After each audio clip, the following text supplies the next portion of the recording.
Mga kahuwan, panoorin ang video na ito upang alamin ang pinaka-latest na balita tungkol sa lagay ng panahon at bagyo update today. Patuloy ang pag-iral ng easterlies o yung hangin na nanggagaling sa Karakatang Pasipiko dito sa malaking bahagi ng ating bansa. So magpapatuloy pa rin ito magdudulot ng mga pag-ulan dito sa silangang bahagi ng Southern Luzon. Samantala, itong northeast monsoon o yung malamig na hanging amihan magdudulot rin ng mga kaulapan at mga pag-ambon dito sa eastern sections ng Northern and Central Luzon. For Metro Manila at nalalabing bahagi pa ng ating bansa ay generally fair weather ang ating inaasahan ngayong araw. Bahagi maulap hanggang sa maulap na papawirin pero nandyan pa rin mga tsansa ng mga biglaan at panandaliang pag-ulan na dulot ng thunderstorms especially sa area ng Visayas at sa Mindanao. Sa kalagayan naman ating karagatan, wala pa rin gale warning na nakataas pero iba yung pag-ingat pa rin sa ating mga kababayan na maglalayag, especially dito sa northern and eastern seaboards ng Luzon dahil posible pa rin tayong makaranas dyan ng katamtaman hanggang sa maalong karagatan.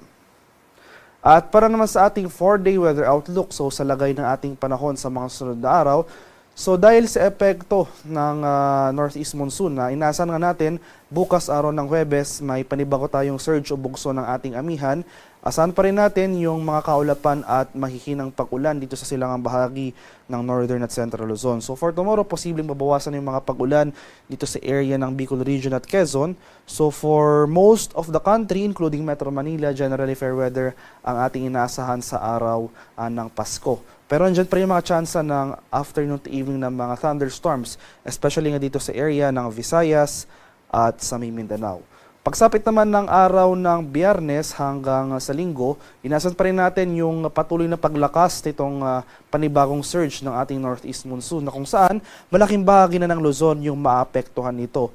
So makakaranas na rin tayo posible ng mga kaulapan at posibleng lalakas na rin yung mga pag-ulan sa eastern section ng Luzon, dulot yan ng amihan. So sa mga rehiyon yan ng Cagayan Valley, Cordillera at sa mga lalawigan ng Aurora, Quezon at Bicol Region. Samantala sa nalalabing bahagi ng ating bansa ay generally fair weather apart from mga usual na afternoon to evening ng mga rain showers or thunderstorms ang ating mararanasan. So sa kasalukuyan, wala pa rin tayong namamataan or monitor na low pressure area sa loob at labas ng ating Philippine Area of Responsibility. Kaya nananatiling maliit yung tsansa na magkaroon tayo ng bagyo sa mga susunod na araw.